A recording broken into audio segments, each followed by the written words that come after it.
बहू के कपड़े पहनूंगी। गीता अपनी सास कमला और अपनी मम्मी के साथ घूमने जा रही थी। मम्मी जी मैं तो तैयार हो गई, आप अब तक तैयार नहीं हुई? अरे बहू, मैं तो कब से रेडी होकर बैठी हूँ। क्या मम्मी जी, आप इतनी फीके रंग की साड़ी पहनकर चलेंगी? आप गाउन पहनिए ना। अरे ना बहू, ये गाउन वाउन मेरी समझ से बाहर है। तूने पहन लिया ना, वही बहुत है। मुझे ना ये सब पसंद नहीं है। मम्मी जी ये तो आजकल का फैशन है, हर कोई इसी तरह के कपड़े पहनता है। मैं तो कहती हूँ आप भी ऐसे ही कपड़े पहना करो। अरे ना बाबा ना, तू ही कर ले बहू सारा फैशन। मुझे नहीं करना ये सब। मुझे नहीं पहनने ऐसे कपड़े।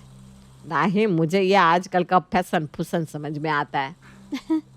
मम्मी जी उसे फैशन कहते हैं। आप तो येलो और क्रीम बस यही दो कलर पहनती हो, वो भी इतने फीके रंग। आप थोड़े चटाकेदार रंग पहना करो ना, उनमें आप बड़ी ही अच्छी लगोगी। अरे रहने दे बहू, अब मेरी उम्र हो गई है। मुझे देखकर कोई क्या कहेगा? ये देखो, इस बुढ़िया को बुढ़ापे में भी जवानी चाहिए। मम्मी जी अभी आपकी इतनी उम्र कहाँ हुई है? गीता और कमला जब बात कर रही थी तब उनके घर की बेल बजती है। मम्मी आप आ गई? हाँ आप चले क्या? हाँ जी हाँ जी, चलिए। अरे बहन जी पर आप तो अभी तक तैयार ही नहीं हुई। अरे नहीं तो बहन जी, मैं तैयार हूँ। क्या कहा? आप हमारे साथ ऐसे चलेंगी? नहीं नहीं नहीं, आपको बिना हमारे जैसे कपड़े पहनने होंगे। हाँ मम्मी अब आप ही समझाइए ना, मैं तो मम्मी जी को समझा समझा कर थक चुकी हूँ।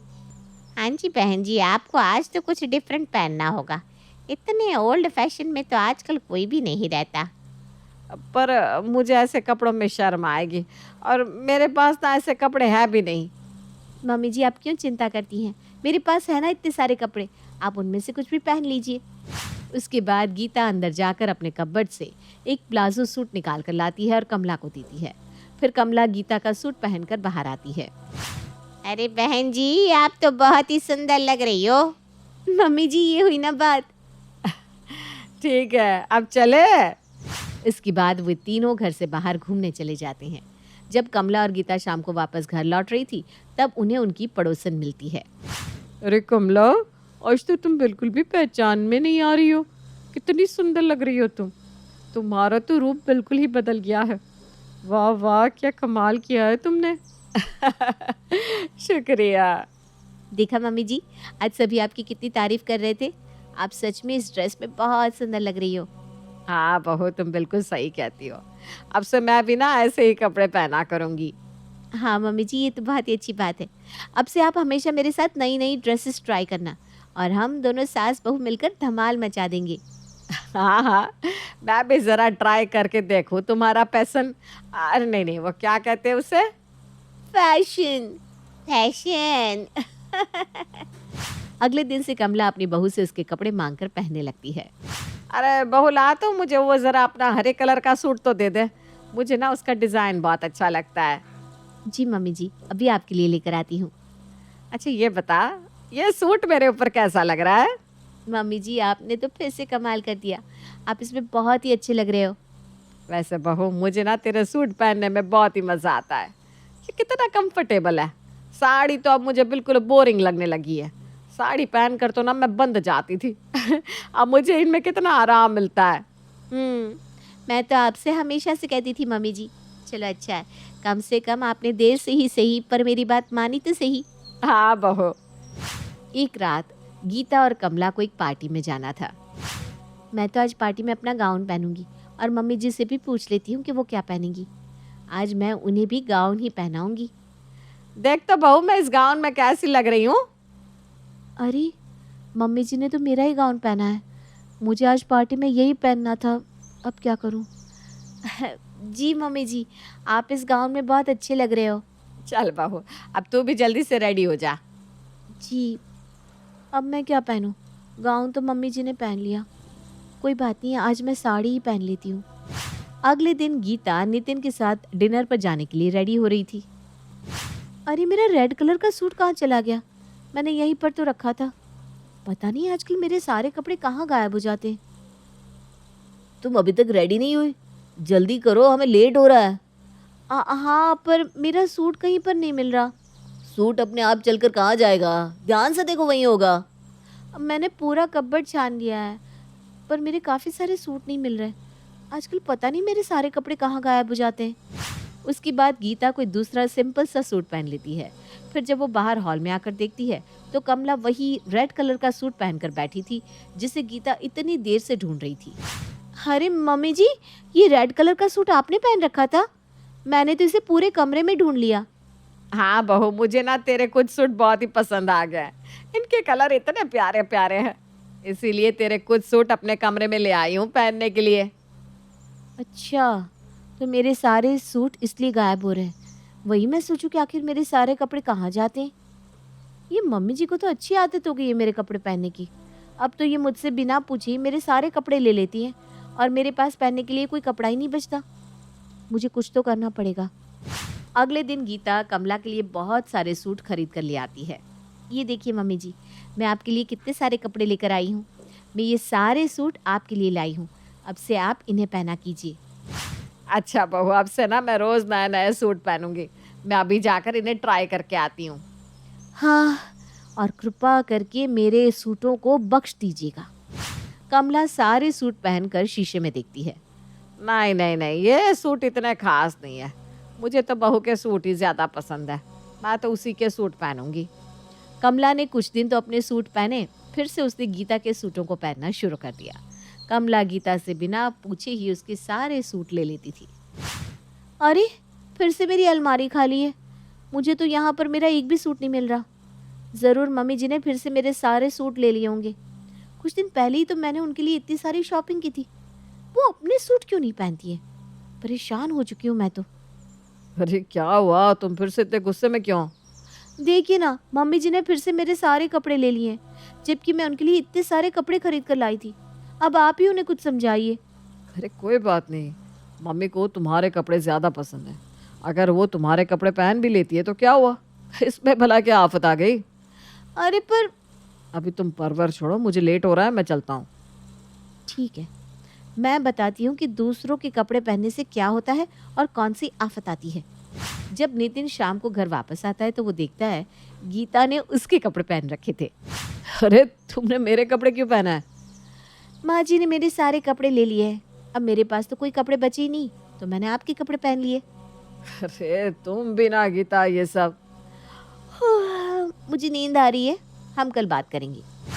फिर अगली सुबह नितिन अपनी ब्लू कलर की शर्ट ढूंढ रहा था। अरे अब मेरे कपड़े कहाँ गायब होने लग गए? गीता, गीता जल्दी इधर आओ, मुझे मेरी ब्लू शर्ट नहीं मिल रही। गीता कमरे में आती है। अरे तुमने मेरी ब्लू शर्ट क्यों पहनी है? ये सब क्या हो रहा है? मुझे ऑफिस के लिए ऑलरेडी इतना लेट हो रहा है और ऊपर से तुम हो कि मेरे सारे कपड़े पहन लेती हो। आखिर अब मैं ऑफिस क्या पहन कर जाऊंगा? अब आप ही बताइए, मैं भला क्या करती? मम्मी जी तो मेरे सारे कपड़े ले जाती हैं। अब मेरे पास कपड़े बचे ही नहीं, तो मुझे भी तो कपड़े चाहिए ना, इसलिए मैंने आपके कपड़े पहन लिए। और अगर मैंने आपके कपड़े पहने तो इसमें कौन सी बड़ी आफत आ गई? गीता, अगर तुम मेरे कपड़े पहनोगी तो मैं ऑफिस में क्या पहन कर जाऊंगा? और मम्मी जी अगर मेरे कपड़े पहनेंगी तो मैं क्या पहनूंगी? इसलिए अगर आपको अपने कपड़े वापस चाहिए तो आप मम्मी जी को समझाओ, सीधी बात। इतना कहकर गीता वहाँ से चली जाती है। हे भगवान, अब मैं क्या करूं? मुझे मम्मी से बात करनी होगी, नहीं तो ऐसे तो मेरे पास ऑफिस में पहन कर जाने के लिए कपड़े ही नहीं बचेंगे। मम्मी, आप गीता के कपड़े क्यों पहनती हो? आप अपने कपड़े पहना करो ना, उसे कितनी परेशानी होती है। अरे नहीं बेटा, बहू के कपड़े बहुत अच्छे होते हैं और उनका रंग भी ना एकदम चटाकेदार होता है। मैं तो भाई बहू के कपड़े ही पहनूंगी। लगता है अब मुझे भी इन सब की आदत डालनी होगी। नीता की माँ नहीं थी। उसकी शादी का सारा जिम्मा भाई भाभी के सर था। देखो वर्षा, नीता मेरी इकलौती बहन है। माता पिता ने यह जिम्मेदारी मेरे सर डाली है और मैं चाहता हूँ कि नीता की शादी सबसे अच्छी हो, इतनी अच्छी कि दुनिया देखे कि शादी कैसे होती है। वर्षा यानी नीता की भाभी को नीता एक आंख न भाती। वो उससे हमेशा कंपटीशन करती रहती। जलन के मारे वो पति से कहती है, हाँ हाँ, हम लोगों के तो बच्चे हैं नहीं, जो है लुटा दो सब बहन पर। माँ पिता जिम्मेदारी दे गए हैं, अरे बच्चों का खर्चा देखे या बहन का। देखो वर्षा, मेरे लिए नीता भी मेरा बच्चा ही है। छोटी सी थी तब से मैं ही तो उसे संभाल रहा हूँ। बाकी ऊपर वाला है, उस पर विश्वास रखो। कर्म करो, फल ऊपर वाला दे देगा। नीता का भाई भाभी को ये कहकर वहाँ से निकल जाता है कि भाभी की माँ का फोन आ जाता है। अरे क्या हो गया वर्षा, क्यों परेशान हो रही है? सब ठीक है ना? भाभी अपनी माँ से सारी बात कह देती है। तू फिक्र मत कर, मैं रास्ता दिखाती हूँ, बस ऐसा करती जा तू। भाभी आज वो रोहन के मम्मी पापा शाम को घर आने वाले हैं। उन लोगों ने भाई को भी फोन कर दिया है, तो नाश्ते पानी का इंतजाम मैं हूं ना, देख लूंगी, तू फिक्र ना कर। हाँ। शाम को जब लड़के वाले आते हैं तो भाभी उन लोगों के सामने सिर्फ चाय लेकर आ जाती है। भाभी मैं नाश्ता लेकर आती हूँ, आप बैठिए। नीता किचन में जाती है लेकिन वहाँ कुछ नहीं होता। काफी देर तक जब नीता बाहर नहीं आती तो उसकी होने वाली सास कहती है, क्या बात है नीता, अंदर बैठकर सारा नाश्ता अकेले ही खा रही है क्या? थोड़ी देर बाद नीता बाहर आती है तो उसके हाथ में चाय नाश्ते की ट्रे होती है। घर पर बना स्वादिष्ट नाश्ता वो अपने ससुराल वालों को देती है कि तभी भाई भी आ जाता है। सॉरी, मुझे दफ्तर से आने में देर हो गई। आप लोगों ने कुछ लिया या नहीं? फिर वो वर्षा की तरफ देखकर पूछता है, वर्षा क्या खिलाया तुमने सभी को? जी भाभी ने चाय बनाई थी और मैंने ये सारा नाश्ता। अब क्योंकि मैं चाहती थी कि तेरे ससुराल वाले भी देखें कि तू ऐसी सिचुएशन को कैसे हैंडल करती है। खैर ससुराल वाले सारी बात करके जाने ही वाले होते हैं कि लड़के की माँ कहती है, देखिए मैं तो साफ बोल रही हूँ, मुझे दहेज के नाम पर कुछ नहीं चाहिए। बस आप हमारे रिश्तेदारों का स्वागत अच्छा कर दीजिए, बाकी तो हम भी समझ रहे हैं कि लड़की के पिता नहीं है। अरे नहीं, ऐसा नहीं है, मैं अपनी नीता के लिए पिता जैसा ही हूँ। जो भी आप चाहे हम लोगों से बात कर सकते हैं। वर्षा अब अरे जब आंटी कह रही हैं कि कुछ नहीं चाहिए तो क्यों बोल रहे हो? अब हमारे भी तो बच्चे हैं, क्यों आंटी जी, कैसे करेंगे सब कुछ? सास के साथ ही नीता के ससुराल वाले समझ जाते हैं कि लड़की की भाभी कैसी है। सास नीता के सर पर हाथ रखकर कहती है, तू किसी भी चीज की चिंता ना करना, बस खुश रहना और हमारे घर आने की तैयारी कर ले तू। सब वहां से चले जाते हैं। शादी का दिन नजदीक आता है। मैं बाजार जा रही हूँ नीता की शॉपिंग के लिए। अरे तो नीता को भी साथ लेकर जाओ। अरे नहीं, वो तो मैं लेन देन के कपड़े लेने जा रही हूँ जो नीता के ससुराल वालों को देना है। देखो वर्षा, नीता की होने वाली सास ने सिर्फ यही कहा था कि उन्हें कुछ नहीं चाहिए, बस रिश्तेदारों का स्वागत अच्छे से हो, याद है ना? अरे हाँ याद है, क्यों चिंता कर रहे हो? नहीं, मैं चिंता नहीं कर रहा हूँ, बता रहा हूँ कि उनके कपड़े अच्छे लेना, क्या है कि किसी का मुंह ना बने।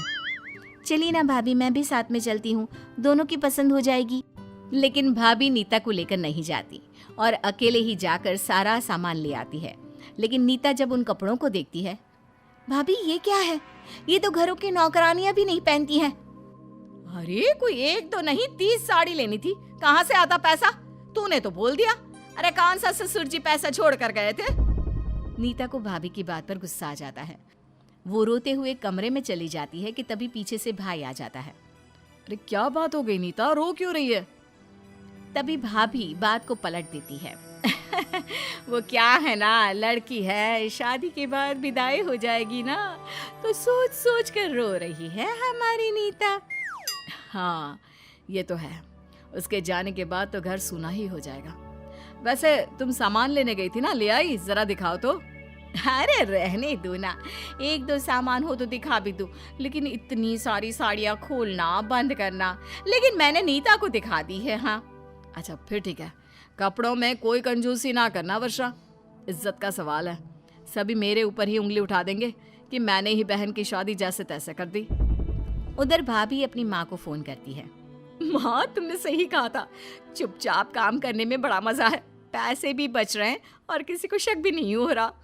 आज ना मैंने लोकल शनि बाजार है ना, वहाँ से सस्ती सी 30 साड़ियाँ ली, देखने में भी ठीक ठाक और दाम भी मस्त। नीता सारी बात देख समझ रही थी, लेकिन क्या करती, अपनी ही शादी में बोलना उसे ठीक नहीं लग रहा था। ये सारा सामान मैं इस अटैची में डालकर ऊपर रख देती हूँ। लोकल मार्केट से अटैची भी सस्ती मिल गई। अरे वर्षा, वो शादी में जो हलवाई आएगा उससे सामान देख लेना क्या क्या लाना है, कैसे काम करेगा, और जो पैसे मांगे दे देना। क्यों नहीं, क्यों नहीं। वर्षा की माँ शादी में आई होती है। नीता भाभी के पास किसी काम से जा रही होती है कि उसे भाभी की आवाज आती है। देख माँ, मैं क्या करती हूँ। उसके सास ससुर को खाना अच्छा चाहिए था ना। अरे अच्छा खाने के लिए अच्छे पैसे भी तो खर्च करने होते हैं, ये भी तो पता चलना चाहिए उन्हें। मैं ना सिर्फ पूरी सब्जी खिलाकर भेज दूंगी। हाय रे, भाभी तो भाई की नाक कटाने वाली है। मुझे ये बात अपने सास ससुर को अभी बतानी चाहिए, नहीं तो उन लोगों की मेहमानों के सामने बेइज्जती हो जाएगी। नीता पहले अपने भाई और फिर सभी को भाभी की ये बात बता देती है, लेकिन शाम को जब बारात आती है तो अरे ये बारात कहाँ जा रही है, और फिर ये मेहमान उन लोगों को ये बाजू वाले हॉल में क्यों लेके जा रहे हैं? क्या पता, पर अच्छा है ना। मैंने सुना है बाजू वाले पंडाल का सारा इंतजाम शानदार है। हर स्टेट का खाना मेहमानों के लिए रखा है, तोहफे से लेकर डेकोरेशन सब बढ़िया ही बढ़िया। अरे पागल है माँ, ऐसे तो उन लोगों की बेइज्जती भी ना होगी। रुक, मैं देख कर आती हूँ। वर्षा बगल वाले पंडाल में जाती है, जहाँ वो देखती है कि उसका पति मेहमानों का स्वागत कर रहा है। अरे ये क्या है, आप यहाँ क्यों खड़े हैं? ये तो किसी बड़े आदमी की शादी लग रही है। हाँ, ये मेरी बहन की शादी है। वो तो भला हो कि वक्त पर तुम्हारी चाल का पता चल गया, नहीं तो। तभी नीता की सास भी आ जाती है। जिनके माता पिता नहीं होते ना, उनकी भाभी की जिम्मेदारी होती है कि वो उसे ननद नहीं बेटी समझे। लेकिन वैसे जिसके साथ भगवान है उसके साथ बुरा तो कुछ हो ही नहीं सकता। अब शादी में आप आई हैं तो खाना खाकर जाना।